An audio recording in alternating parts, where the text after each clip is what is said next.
ये जो हमारी प्रेजेंटेशन है वो रचनात्मक स्वतंत्रता लेकर के हमने की है। हमारा कोई दावा नहीं कि लड़ाई वास्तव में ऐसी ही हुई थी, लेकिन आपको एक मिलिट्री कमांडर के नजर से कैसे दिखाई दे ये हम देख सकेंगे, इसके ऊपर मैं दिखा रहा हूँ।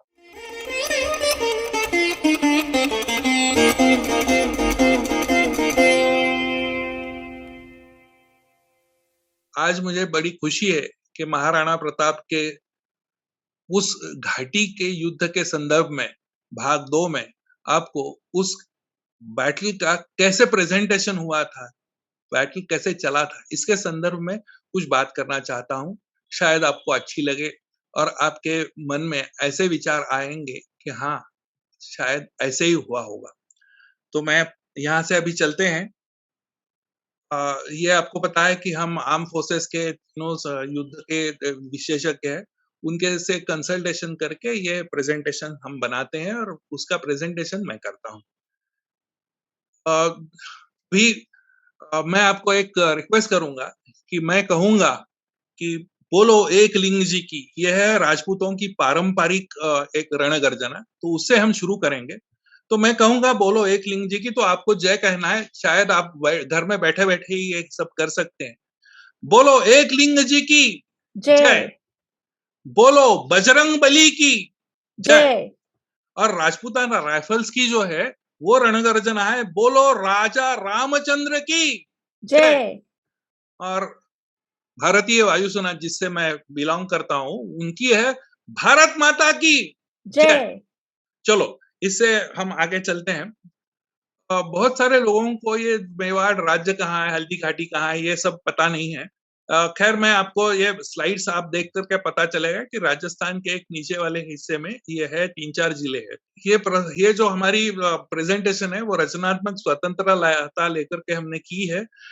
हमारा कोई दावा नहीं कि लड़ाई वास्तव में ऐसी ही हुई थी, लेकिन आपको एक मिलिट्री कमांडर के नजर से कैसे दिखाई दे ये हम देख सकेंगे, इसके ऊपर मैं दिखा रहा हूँ। ये इसकी जियोपॉलिटिकल सिचुएशन क्या थी वगैरह जो बातें हैं वो आप पढ़िए, क्योंकि उसके ऊपर मैं ज्यादा ध्यान देना नहीं चाहता, क्योंकि वो बड़ी लंबी बात है। तब राजा अकबर की उम्र 32 साल थी, वो अभी सम्राट नहीं बने थे। इसके बाद वाले 10-12 साल में उन्होंने बहुत सारे यानी बंगाल, ओडिशा और बहुत सारे ऐसे प्रदेशों के ऊपर अपना कब्जा किया। उसके बाद वो अकबर को सम्राट की पदवी या सम्राट का स्थान प्राप्त हुआ। वो थे 32 साल के। ये जो थे कुंवर मानसिंह, जब हम राजा मानसिंह कहते हैं तो वो तब बाद में जब उनका ये हुआ राज्यारोहण होगा, तो उसके पहले वो राजकुमारी थे। तो वो है, उनकी आयु थी 27 साल और महाराणा प्रताप की आयु थी 37 साल। ये और भी कुछ बातें हैं इसके बारे में। इसमें हाथियों का एक स्पेशल एक ये है, अभी आगे जाकर के हमें पता चलेगा कि हाथी, चेतक घोड़ा और ये तो हमें पता है होने वाली बातें हैं, उसके ऊपर भी हम बात करेंगे। और ये एक लास्ट वाला मैं बात कहूं कि 1596 में महाराणा प्रताप की मृत्यु के बाद 1615 में मेवाड़ साम्राज्य और मुगलों के बीच एक शांति संधि हो गई। यानी इतने स्ट्रगल और ये करने के बाद फिर से भी मेवाड़ियों को मुगलों का एक संधि और ये करना पड़ा। और उसमें 2 महत्वपूर्ण बातें हैं जिसमें उन्होंने कहा कि हमारे राजवंशियों की महिलाओं को मुसलमान धर्म में परावर्तित नहीं किया जाएगा। हमारा 5000 सिपाहियों का जो एक मनसब का एक सम्मान है वो हमें मिलेगा, लेकिन मैं मेवाड़ का शासक आपके दरबार में उपस्थित नहीं रहूंगा।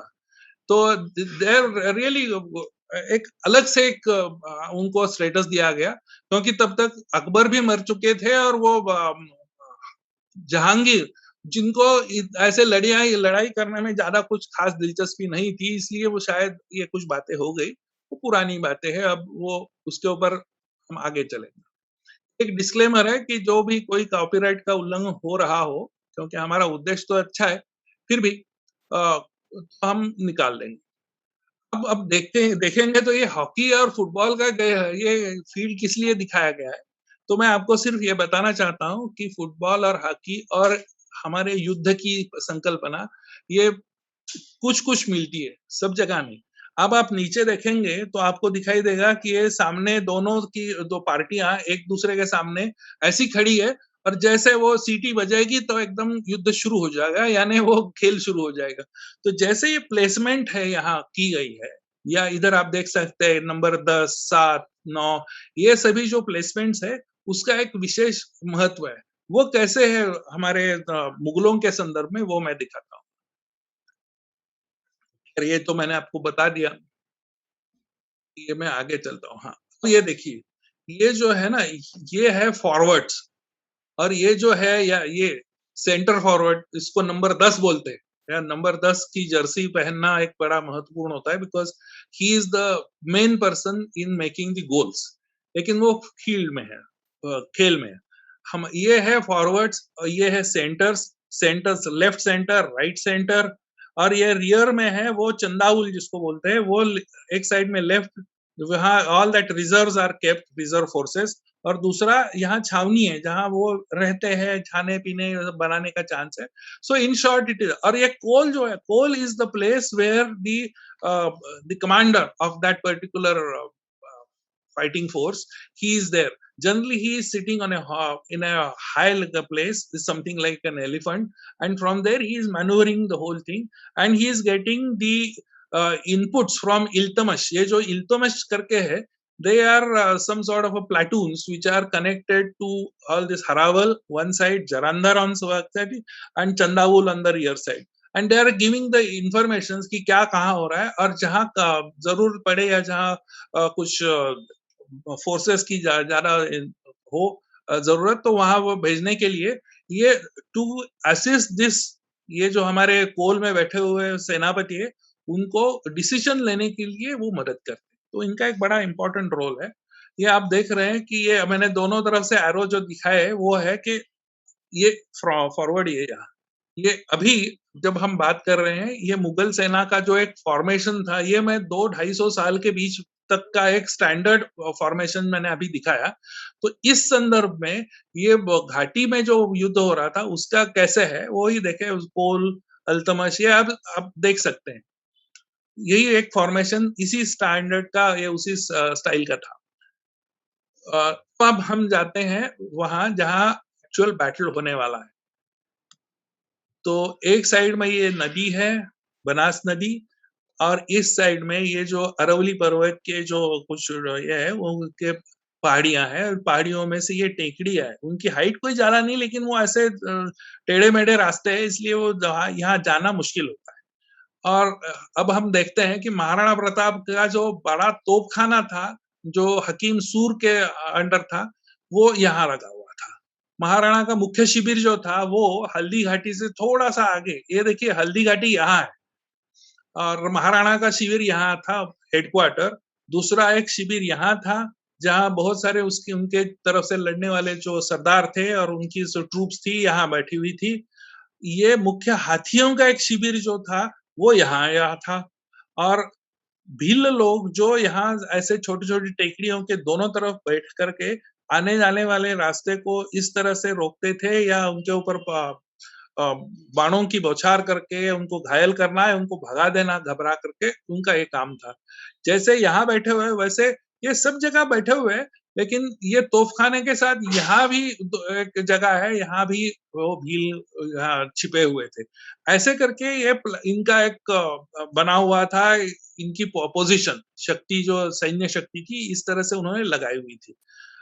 इस साइड में अभी आपको दिखा रहा हूँ, ये मोलेला करके एक जगह है, वहां मोलेला की हिल के सामने यहाँ सभी फॉर्मेशन जो अभी मैंने बताया, वो फॉर्मेशन फॉरवर्ड, सेंटर और रियर ऐसे करके यहाँ ये तैयार थे। और 18 जून की अब बात करते हैं। 18 जून तारीख को ये एक्चुअल बैटल शुरू हो गया। ये तो मैं अभी ये इसमें ज़्यादा नहीं देता हूँ। ये आप देखिए जंतर मंतर है ना, दिल्ली में और जयपुर में। मैं सिर्फ ये दिखाना चाहता हूँ कि राजा मान सिंह या सभी जो लोग थे, जो जयपुर घराने के, वो आपका उनके साथ वो ज्योतिषी रखते थे, और योग कौन सी अच्छा दिन है, इसके ऊपर उनका विश्वास था। इसीलिए आप देखेंगे तो 3 अप्रैल जब वो वहां से निकले आमेर के किले से, या जयपुर अभी समझने में इजी रहे इसलिए, वो तो 3 तारीख को वही वो सर्वार्थ सिद्धि योग था। और आप 18 जून को देखेंगे जब वो एक्चुअल बैटल हुआ, वो भी देखिए सर्वार्थ सिद्धि योग। ये दोनों पंचांग आज भी आप निकालेंगे तो ये योग दिखाता है, और ये योग का भी एक महत्व वो राजपूतों को और ज्यादातर जयपुर के राजपूतों का था। ये हम समझ सकते हैं उनकी ये जो ये बनाए हुए वास्तु बनाई हुई है। चलो मैं आगे चलता हूँ। मैं आपको एक महत्वपूर्ण बात बताना चाहता हूँ कि आप लेफ्ट हैंड साइड में आप देखेंगे ऊपर तो दृश्य क्रमांक दिया है, टाइमिंग दिया हुआ है, और जब मैं बात कर रहा हूँ तो अलग-अलग पॉकेट्स में ये युद्ध कैसे लड़ा गया, ये दिखाने की मेरी कोशिश है। अब तो चलो देखते हैं कि 8 बजे सुबह क्या हुआ था। उसके पहले 6 साढ़े 6 बजे से वो सभी ट्रूप्स फॉरवर्ड जो थे मुगलों के, वो बनास नदी पार करके आ गए थे, सामने आ गए थे। अब 8 बजे की एक जो सिचुएशन है उसमें जब मैं वो कह रहा था ना, तो आगे वाले हमलावर यानी कि स्किर्मिशर्स, वो स्किर्मिशर्स ये इधर-इधर यहाँ आकर के देख, क्योंकि उनको पता था कि यहाँ पहाड़ियों में जाने के बजाय यहाँ इस नदी के साथ-साथ जाकर के यहाँ इनकी क्या चक्कर है कि कहाँ से जाया जाए वगैरह ढूँढने के लिए। तो ये सिचुएशन थी और ये स्किर्मिशर्स यहाँ तक पहुँचे हुए थे। अब स्किर्मिशर वहाँ पहुँचने के बाद क्या हुआ वो हम देखते हैं। ये अभी देखो ये संक्राम आर्क जो है वो स्किर्मिशर्स यहाँ अंदर जा रहे हैं। भील एक ये देखिए ये एक पहाड़ी है और ये एक इस साइड में पहाड़ी है, और इस बीच वाले इसमें ये स्किर्मिशर्स अभी हमलावर दस्ते जा रहे हैं तब वो उनके ऊपर अटैक होता है और वो भागना पड़ता है उनको, और वो भागे-भागे ऐसे ही बनास नदी के पीछे से पीछे-पीछे जा रहे हैं। और ये हकीम सूर जो है उनका तोपखाना कहाँ था, तो ये यहाँ था। आगे वाले आने वाले इसमें भी आप दिखाई देगा। तो यहाँ तोफखाने से जो भी इधर आ जाए वो पहले तो मार खाएँगे इधर से बौछारों की से, वो जो बचेंगे वो आगे आएँगे तो वो यहाँ तोफखाने से गोलाबारी करके वो उनको भगाया गया और वो पीछे चले। ब अब जो मैं कह रहा था कि वो सब पीछे चले गए, ये ऐसे करके इधर चले गए। अब ये देखने के बाद असद खान और राजा लूणकरण, ये जो सेंटर फॉरवर्ड की मैं जब बात कर रहा था, वहां के जो फोर्सेस थे, वहां के कुछ प्लाटून्स, प्लाटून्स का मतलब है 50-60 लोग, और ये जो कंपनी इज अबाउट 150 टू 200, आजकल के कन्वेंशनल इसमें रफ आइडिया आने की। तो ये दो कंपनियां असद खान की और लूणाकरण की या इस जगह गए, क्योंकि ये प्रॉब्लम क्या हो रही है उनको पता ही नहीं चल रहा था ना, ये हमारे जो बंदे गए वहां वो वापस भाग रहे हैं। तब उनको पता चला कि यहाँ ऊपर टेकड़ियों से ये जो है बाणों की बौछार हो रही है। तो उन्होंने क्या किया, वो पीछे से गए टेकड़ियों के ऊपर चढ़ करके, और उन्होंने ये जो भील थे उनको एक तो मार दिया या वो भगा दिया। और इस साइड वाले जो थे इनके ऊपर भी भागा। तो this is the counter action of the Mughal forces. तो ये उन्होंने करने के बाद अब ये भाग भी गए, अब रास्ता भी क्लियर हो गया।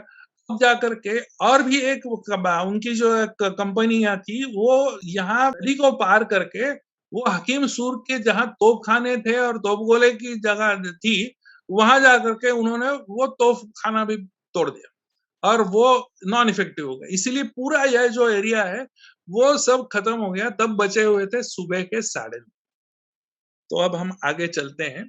तो एक साइड के पॉकेट में जहां नदी के पास का जो काम ये चल रहा है युद्ध, वो इस तरह से हो रहा है। तो आप देखेंगे कि राणा प्रताप ने देखा कि वहां के जो हरा एडवांस फोर्सेस है वो पीछे भाग गए हैं और थोड़ा अपना प्रॉब्लम भी चल रहा है वहां नदी के पास। तो उन्होंने एक दूसरी जगह एक खोल दी जिसको हम करते हैं we call another battle zone ही क्रिएट स्टार्टेड ओपनिंग अप। और ये इन्होंने ये जो एरिया है यहाँ से आप देखेंगे मेरे कर्सर के साथ अपने हाथियों का झुंड और हाथियों की जो फोर्सेस है वो इधर से बाहर निकाली। ये पहले हाथी चले जा रहे हैं और यहाँ ये जो है हरावल का जो उनकी तरफ से लेफ्ट फोर्सेस है जहाँ गाजी खान और शाहजादे वगैरह वो जो सरदार थे और उनके ट्रूप्स थे वो यहाँ इधर उधर थे। अब ये हाथी कम से कम 10-12 हाथी आए थे, उसके पीछे पीछे घोड़सवार थे मेरे ख्याल से अबाउट 100-150 एक कंपनी वाले के साथ ऐसे कहो, और वो आज जा रहे हैं। अभी ये हाथी आगे आगे आ रहे हैं। अब हाथी के सामने आप खड़े तो नहीं रह सकते ना, तो ये जो गाजी तथा शहजादे बंधु है उनके जो लोग हैं वो पीछे पीछे भाग रहे हैं जा रहे हैं। हाथी आ रहे उनके आगे, और इन दोनों के पीछे-पीछे घुड़सवार है। हाथियों की स्पीड तो कम है, इसीलिए घुड़सवार इन हाथियों को पीछे करके ये अभी भागने वाले उनके पीछे जा रहे हैं। ये भागने वाले जो फोर्सेस है मुगलों के, वो बिल्कुल इतने भाग जाते हैं कि वो बनास नदी पार करके वो मोलेला की तरफ भाग गए। ये एक सिचुएशन, ये सब अभी देख रहे, ये है राजा मानसिंह या कुंवर मानसिंह हम कहें, ये बैठे हुए एक हाथी के ऊपर, और राणा प्रताप भी एक हाथी पर बैठे हुए। दोनों हाथी वैसे दूर है, लेकिन फिर भी दोनों बोथ आर कमांडर्स। ये छोटा सा एक स्लाइड है जिसके ऊपर वो बदायूं कहता है कि बड़े नाम और काम छोटे या खोखले। तो वो कह रहे हैं कि ये जो भागने वाले थे गाजी खान और सीकरी के राजकुमार दोनों भाई, वो देख करके वो बाद में कभी आए ही नहीं मैदान में। तो वो मैं ये यूँ करूँगा, मैं वो करता हूँ, मेरी ये बात है, ये सब हमेशा आपको देखा है। तो अभी मिलिट्री के हमारे यहाँ इसमें ऐसी बड़ी-बड़ी बातें करना हो तो हमारे लिए शाम का जो हाथ में हो दारू का जाम, तो वो बातें ऐसी ही चलती रहती है। तो ख़ैर वो छोड़िए, वो एक इतिहास में इसके लिखा गया है, इसलिए मैं एक स्लाइड में दिखा रहा हूँ कि ये अभी 10 बजे के आस-पास ये घटना हो गई हो। तो हम चलते हैं 10:30 बजे। 10:30 बजे आपने देखा कि जो हाथी का बल था वो अ, ये आने के कारण ये सभी जो वो ये मुगलों की सेना इस नदी के पार चली गई, और ये घोड़दल जो है घोड़ों की अ, महाराणा प्रताप की तरफ से जो घोड़दल है वो आगे जा करके उन्होंने क्या किया, तो यहाँ मुगलों की तरफ से जो तोपखाना था वो यहाँ था, और तोपखाने के साथ गोला बारूद वगैरह वो सभी जो भंडार था उसको उड़ा दिया।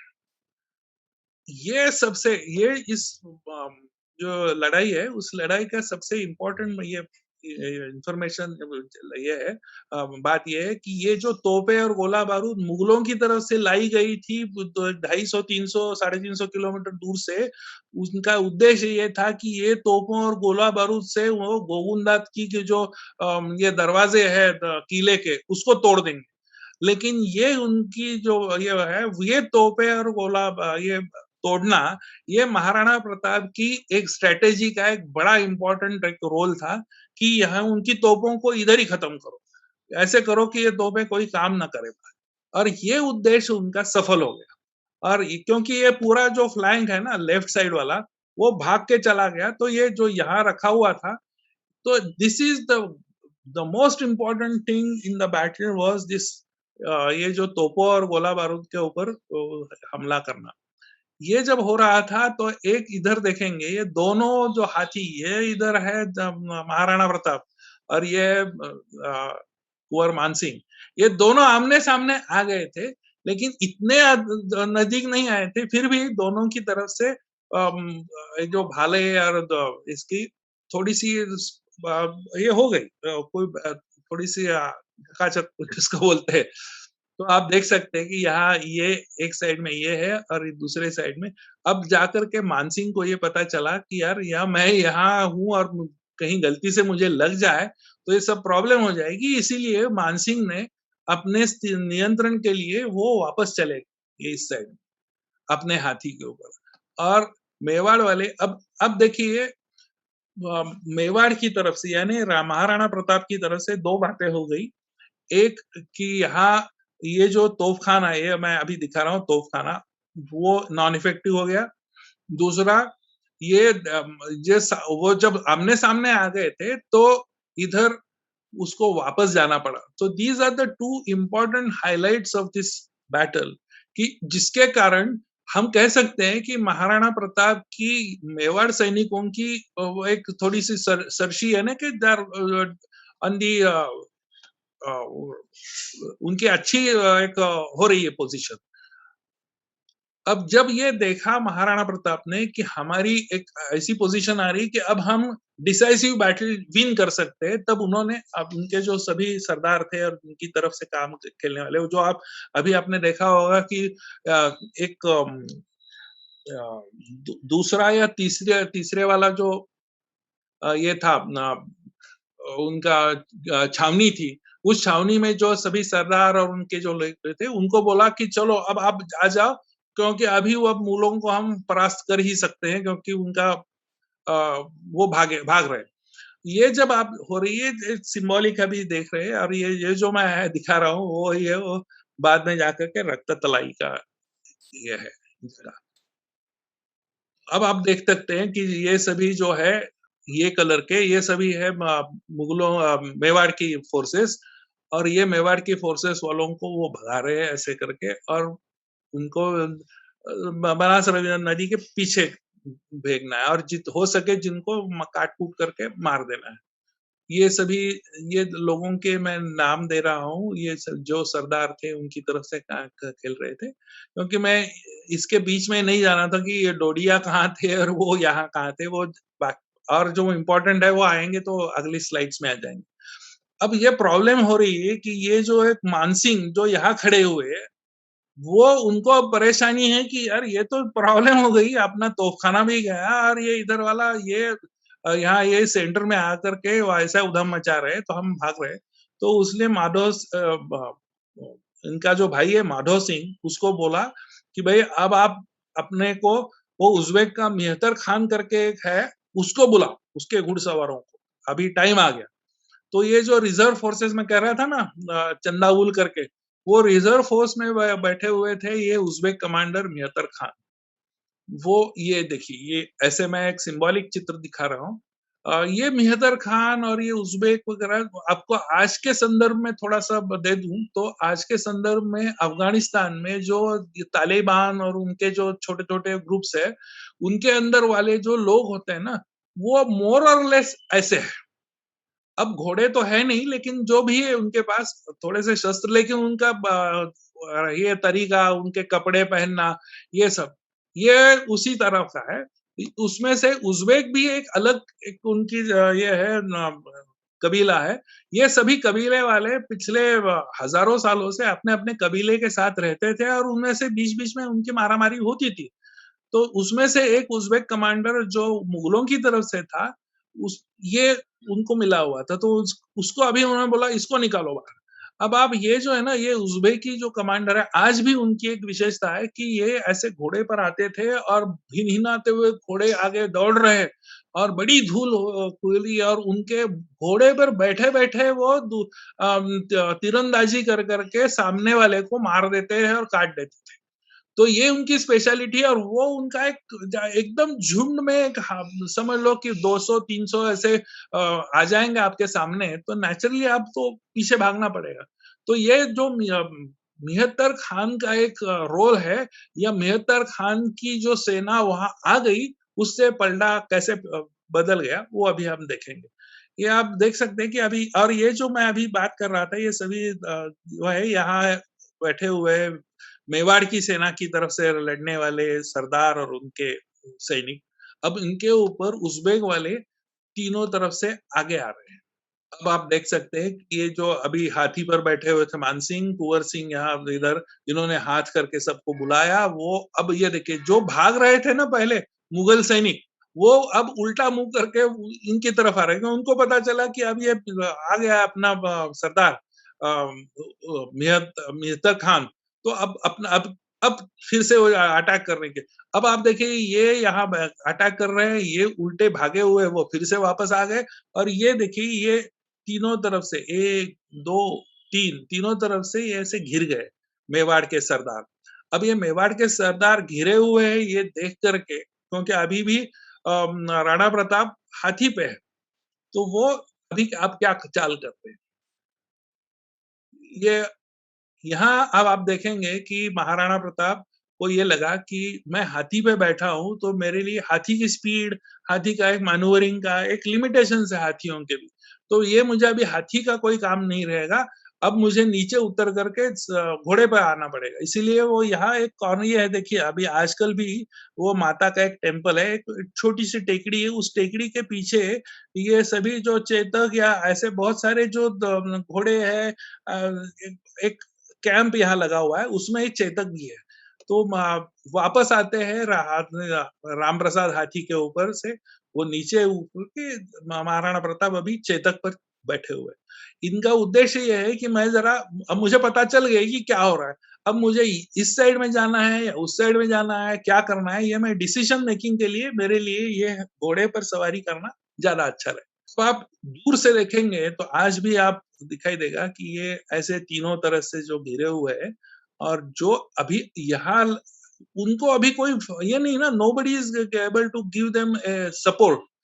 ये अभी अटक गए वो अंदर, ये ना इधर जा सकते ना उधर जा सकते। तो और वो जो अभी मैं कह रहा था तोपखाना, जो मुगलों का तोपखाना था, वो उस उन्होंने ये इस साइड आपने देखा कि अभी रक्त-तलाई मैं ऐसे दिखा रहा हूँ लेकिन अभी उसकी कोई ये नहीं है।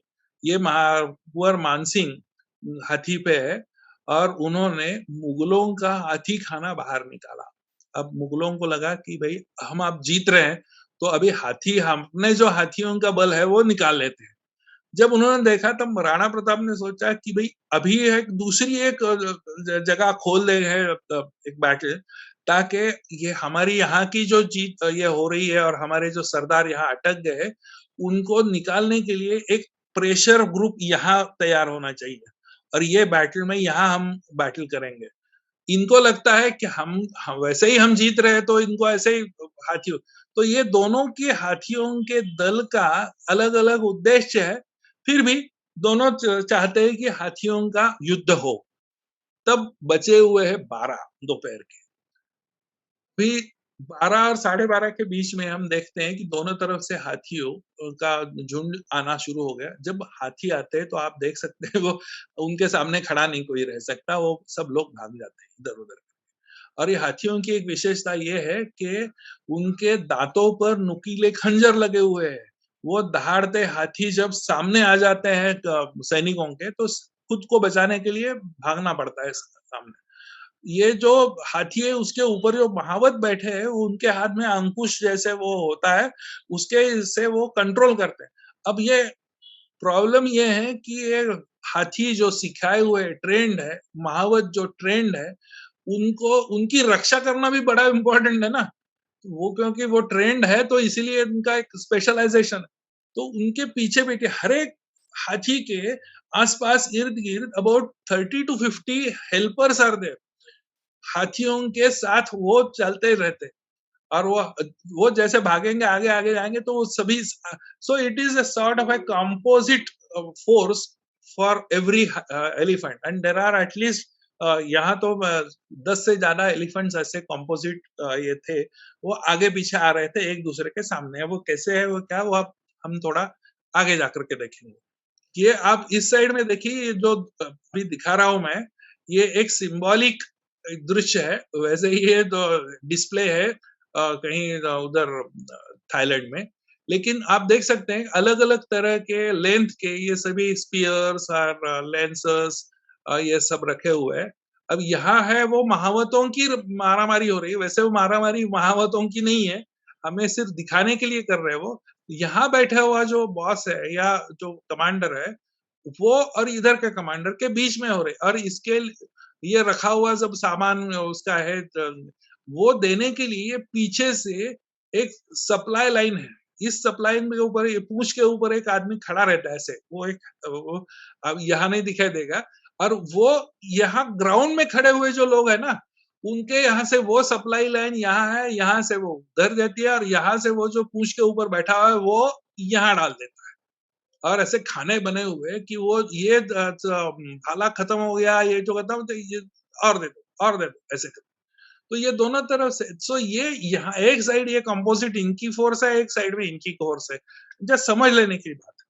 तो हम अभी अब आप देखते हैं कि जिनके संदर्भ में इस लड़ाई में हाथियों के नाम लिए गए थे, उसमें एक है लूना इसको बोलते हैं। तो ये लूना मेवाड़ की तरफ से और दूसरी तरफ से गजमुक्त करके थे। उन दोनों का आमने-सामने टकराव शुरू हो गया। अ, थोड़ा-सा अब ये सिंबॉलिक है। अब हुआ ये कि कुछ हाथियों की जब ये होती है, वो एक-दूसरे को धक्का देते हैं सूंड से या ऐसे, और जो हाथी बैठ जाता है, वो हार गया ऐसा माना जाता है। और जो जीतने वाला हाथी है, वो और उसके ऊपर बैठे हुए जो ये है सरदार या सैनिक, वो बैठे हुए या जो नीचे झुके हुए हैं, उस हाथी को मार देते हैं और वो हाथी के ऊपर बैठे, यानी कि वो एक सिचुएशन ये है कि हाथी बैठ गया कि समझ लो कि वो काम का नहीं रहा, यानी वो हार गया। तब जाकर के गजमुक्त के ने वो लूना को मार गिराया, जो अभी ये मैं सिंबॉलिकली दिखा रहा हूँ कि वो जो लूना करके हाथी है, जो मेवाड़ की तरफ से लड़ रहा था, वो गिर गया है, तो और वो मर गया समझ। तो उसके बाद गजमुख और उसके और भी 2-4 जो हाथी है वो एक साइड में, और दूसरा जो मेवाड़ का हाथी है राम प्रसाद, जिसके ऊपर महाराणा प्रताप पहले बैठे हुए थे और वो नीचे उतर करके और कोई दूसरे वहां बैठ गया था। अब दोनों एक दूसरे के सामने आ गए। अब दोनों के एक दूसरे के सामने अभी वो धक्का बुक्का मार कर रहे, और अपनी शक्ति से अब वो मैं जीत रहा हूँ या तू हार रहा है, ऐसे करके वो हाथियों की लड़ाई है। सिर्फ हाथियों को गाइड करने के लिए ऊपर वो महावत बैठे हुए, और एक साइड समझ लो कि महावतों का भी एक लिमिटेड उनके ऊपर कंट्रोल है, क्योंकि हाथी हाथी से जब टकराते हैं तो वो उनकी स्टाइल, उनकी लड़ाई हो शुरू हो जाती है। खैर, तो अभी ये राम प्रसाद मेवाड़ वालों की तरफ से, यानी महाराणा प्रताप की तरफ से, और मुगलों की तरफ से गजमुक्त की लड़ाई है, मैं सिंबॉलिक दिखा रहा हूँ। वो पहले वाला है जो ज्यादा क्लियर पिक्चर मैं अभी दिखा रहा हूँ। अ, तो ये जो है, अब ये गजमुक्त का ये होना क्या, विनर होना, ये मानसिंह की तरफ के लोगों की, यानी मुगलों की तरफ से एक बड़ी एक ये थी, विजय थी। अब वो विजय है, और उसको ठीक और आगे लाने के लिए बाकी वाले हाथी भी अभी मुगलों मेवाड़ की हाथियों के सामने जाकर के खड़े हो गए, और वो एक दूसरे को टकरा रहे हैं, धक्के मार करके गिरा रहे हैं। इस संदर्भ में अब ये एक नया खतरनाक मोड़ आ गया। ये खतरनाक मोड़ अब देख लो, तब तक ये कोई 1.5-2 घंटे की चल रही है, तो अभी दोपहर के 2 बजे हुए, और ये है वो राम प्रसाद। राम प्रसाद जो मेवाड़ की, यानी राम प्रताप की तरफ से, महाराणा प्रताप की तरफ से जो वाला हाथी है, उसका एक स्पेशल स्टेटस था, और वो he was one of the best elephants, ऐसे करके बोला गया था कि he was most well trained. तो इसके ऊपर जो महावत था, वो कहीं आगे जाकर के वो गिर गया। तो अभी ये महावत को पाँव पकड़ करके उसको फिर जगह बैठाने के लिए है हाथी, यानी राम प्रसाद कोशिश कर रहा है। लेकिन तब हाथी को पता चल गया कि ये इसका कोई काम नहीं है, वो मर गया। तो वो छोड़ दिया। जब ये छोड़ दिया, तब तक हुआ ये कि दूसरे, यानी मुगलों की तरफ से जो हाथी थे, वो उस हाथी के साथ वो लेके आ गए, कि उनको पता चला कि ये महावत अभी तो मर गया, तो ये दोनों हाथी आस-पास आ गए। ये है राम प्रसाद, और ये है उनकी तरफ से समझ लो गजमुक्त है। तो ये इनका जो महावत है, वो इधर से जंप मार करके इधर आ गया, और अब कंट्रोल राणा प्रताप के तरफ से करने वाला राम प्रसाद के ऊपर कंट्रोल आ गया, मुगलों की तरफ से चढ़ने वाला एक माहौद के हाथ। और ये एक इसलिए डिसाइसिव हो गया, क्योंकि अब ये हाथी मुगलों की तरफ से हो गया, और जो हाथी एक साइड से, यानी समझ लो कि लेफ्ट से राइट आ रहा था, अब वो उसको उल्टा घुमा करके मुगलों के इसने उसको फिर से लेफ्ट, यानी महाराणा प्रताप के बाकी वाले हाथी उनके ऊपर छोड़ दिया। अब ये जो है ना, ये सबसे ज्यादा डिसाइसिव एक बात हो गई, और होते होते ये जो महावत का काम है, जिसको वो हम कहेंगे ना, ये this is a daredevil act on the part of this mahout. अब ये यहाँ से चढ़ा या कहीं नीचे से चढ़ा, वो मैं छोड़ देता हूँ। वो बात यह है कि इसके ऊपर कंट्रोल आ गया, और ये कंट्रोल आने के बाद यही राम प्रसाद अब जा करके मेवाड़ के फोर्सेस के ऊपर चढ़ाई करने लगा। वहां वो ये हो गया, एक हाथी को देख करके बाकी वाले जो हाथी है, उन्होंने भी ये सब अपने मुंह उल्टे कर दिए, और वो पीछे पीछे भागने की कोशिश कर रहे। ये एक बहुत ही खतरनाक जो जिसको कहते हैं ना मोड़, ये आ गया इस बैटल में। अब आगे चलते, अब ये जो है वो देखिए, ये भी अपने ही इसमें लोगों फोर्सेस के ऊपर वो उधम मचा रहे, ऐसे एक सिंबॉलिक मैं आपको दिखा रहा हूँ चित्र। अब देखिए कि एक साइड में जो एक बहुत ही बड़ा इम्पोर्टेंट हाथी है, वो अपने विरुद्ध हो गया। एक साइड में जो वहां फंस गए हैं वो बाकी वाले सरदार और उनकी सेना, वो जो अभी अ, मेहतर ने जो उनको घेर लिया हुआ है, ये दोनों तरफ से वो जो एक प्रॉब्लम हो गई है, तो एक मिलिट्री कमांडर को उसके ऊपर एक सुझाव, he has to take some action. तो महाराणा प्रताप को पहले से ही है उनके प्लान के हिसाब से, मैं पीछे रहूंगा, मैं आगे नहीं जाऊंगा, और ये सब जो मेरे फोर्सेस काम करते रहेंगे और मैं कंट्रोल करता रहूंगा, ये इनका प्लान था। समझ लो कि ये सब हो जाए या कुछ ऐसी सिचुएशन आ जाए, तो वो मुगलों की सेना जब हल्दी घाटी के संकरे रास्ते में आ जाएगी, तब उन्होंने एक फिर से एक कंपनियां भीलों की वहां रखी हुई है। तो अभी हमें सिर्फ उनको भगा देना है नदी के उस पार, बनास का, ये उनका उद्देश्य है। अब लेकिन ये सिचुएशन इतनी खतरनाक हो गई है महाराणा प्रताप के लिए, इसीलिए उन्होंने एक अत्यंत जोखिम वाला एक काम किया। वो एकदम अचानक कूद पड़े। किसके, ये आप देखिए, ये जो है ना, ये हाथ में भाला लेकर के, ये है महाराणा ये अपना मानसिंह, मानसिंह के हाथी की तरफ जा रहे हैं। तो ये हर एक कमांडर का एक स्पेशल उनका एक रिजर्व एक फोर्स होता है, who is actually giving a support and security to him.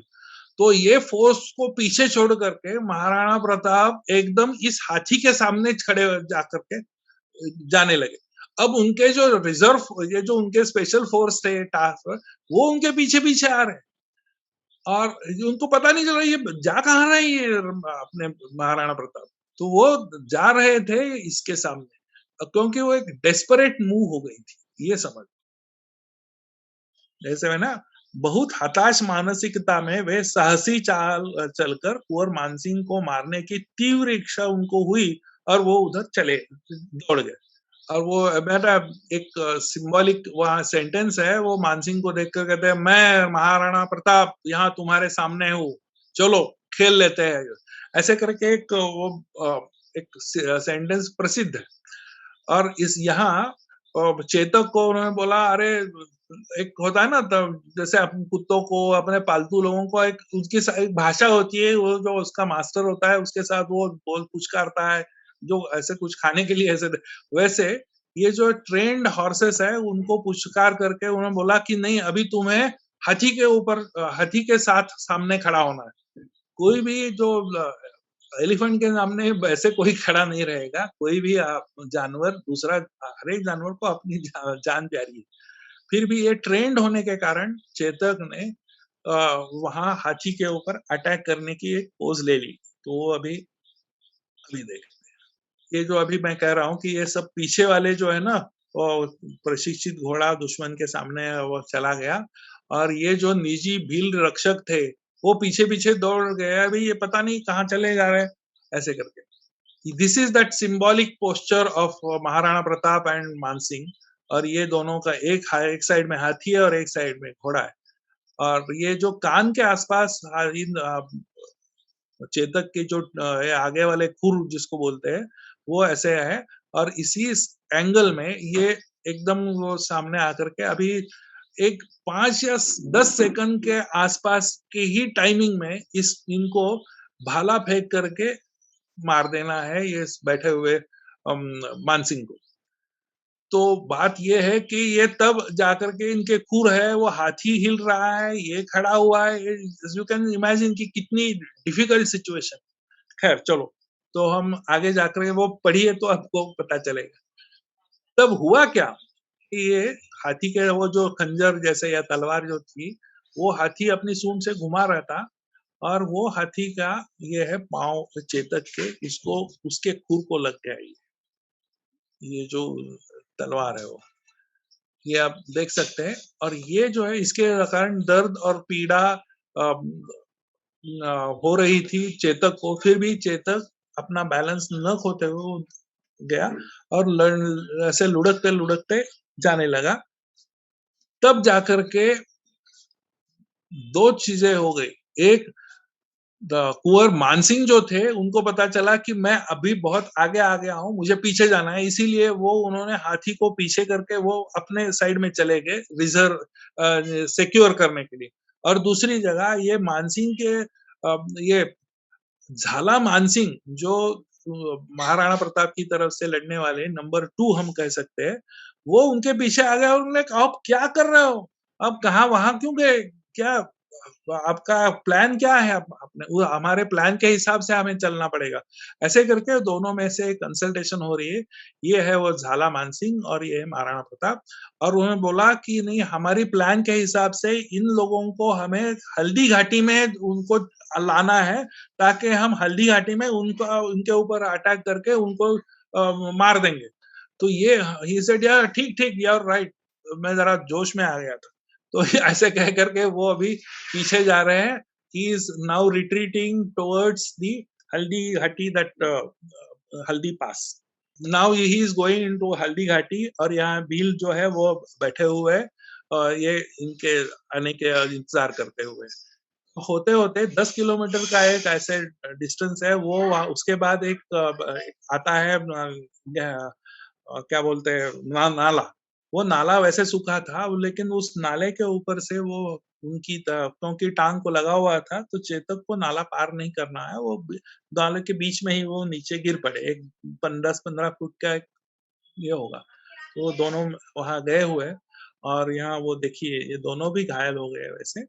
और तब तक मैं अभी ये बता दूँ कि यहाँ जो घिरे हुए थे, तो मेरे ख़्याल से 200 के प्लस-माइनस जितने होंगे, वो यहाँ मरे और उनके पूल रक्त से वो रक्त तलाई बन गई। क्योंकि तब तक 4:30 बजे के आसपास बहुत एक बारिश ज़ोर से हो गई और बारिश के कारण भी ये ब्लड का एक पूल यानी एक ऐसा ये हो गया। तो सिम्बॉलिकली इसको अभी ब्लड पूल बोलते हैं, रक्त तलाई। ये आजकल यहाँ एक मॉन्यूमेंट बना हुआ है। ख़ैर ये सब लड़ाई होने के बाद क्या-क्या हुआ, वो अब टाइम के वजह से मैं अभी नहीं बताऊँगा।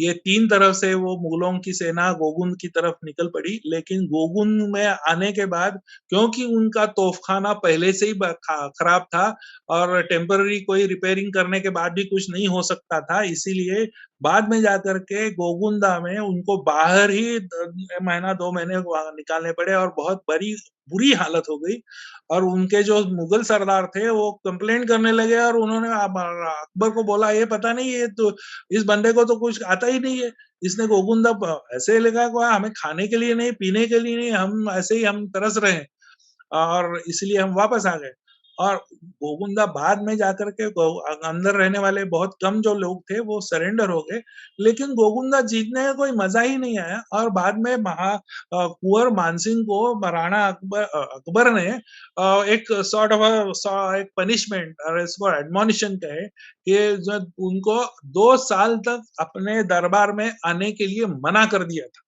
ये समझ में वाली बात है चलो ये हो गया पोस्ट ये जो अभी मैंने बताया वो है तो ये बात हो गई तो ऐसे करके thank you very much doctor Pushpendra Karjali lieutenant general Devendra Brijesh Singh Hemant Mahajan sir Pandurang Balkawade Shri Mohan Mali ji जिन्होंने वहाँ हल्दी घाटी में एक बहुत बड़ा एक सुंदर एक निर्माण किया हुआ है अब वहाँ जाएंगे तो हल्दी घाटी का पूरा वहाँ सब दिखाई देंगे और शोज और वो ऐसे और बाकी लोगों का मैं धन्यवादी हूँ क्योंकि उनके कारण ही मैं ये सभी प्रेजेंटेशन बना पाया और और एक है श्रीजी महाराणा जो आजकल के महाराणा के वंशज है उन्होंने जो सामग्री मुझे प्राप्त करवा दी है उनके लिए मैं धन्यवादी हूँ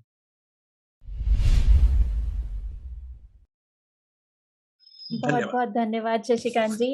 बहुत ही रुचिकर व्याख्यान था और किसी भी युद्ध को मिलिट्री एंगल से देखना वो चीज़ बहुत ज़रूरी होती है। तो आपने उसी एंगल से हमें बताया कि युद्ध तो हुआ, कौन जीता वो कौन हारा अलग बात है, लेकिन उनकी स्ट्रैटेजी क्या थी, उनकी प्लानिंग क्या थी, वो करेक्ट चीज़ आपने बहुत अच्छे से समझाई जो अच्छा लगा। ये मेरे जो अभी प्रेजेंटेशंस है सभी ई बुक के फॉर्मेट में हैं वो आप मेरे से संपर्क करेंगे तो मैं आपको लिंक दे दूंगा और 50 रुपए की बहुत ही कम कीमत में ये सब प्रेजेंटेशन आपको पढ़ने को मिलेगा उसमें आप डिटेल में आप जो जो प्रेजेंटेशन में मैंने बातें बताई वो पढ़ सकते हैं और आगे जाकर के और किसी को भी आप शेयर कर सकते हैं it is for spreading this word और the greatness of this our battle commanders perspective of the principles of war, selection and maintenance, aim, and Yes. combat period, from Okay. that angle, from those principles of war, which principle was the reason for this battle to be lost? Was it a logistics problem? Was it combat superiority? I'm sure you know combat superiority Okay, is you go ahead. Yeah. not the total number of troops, but the troops in contact at that particular time, at the particular point. Correct.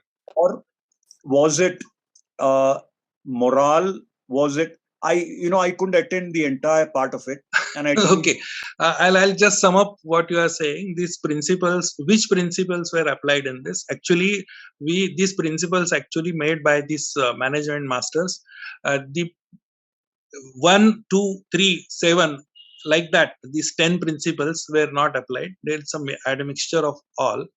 And the ding dong style of battle, sometimes the war was from Maharana side, and that is how it was going. The superiority of technology, superiority of forces, superiority of the war elephants, these are the 3-4 highlights of this particular battle.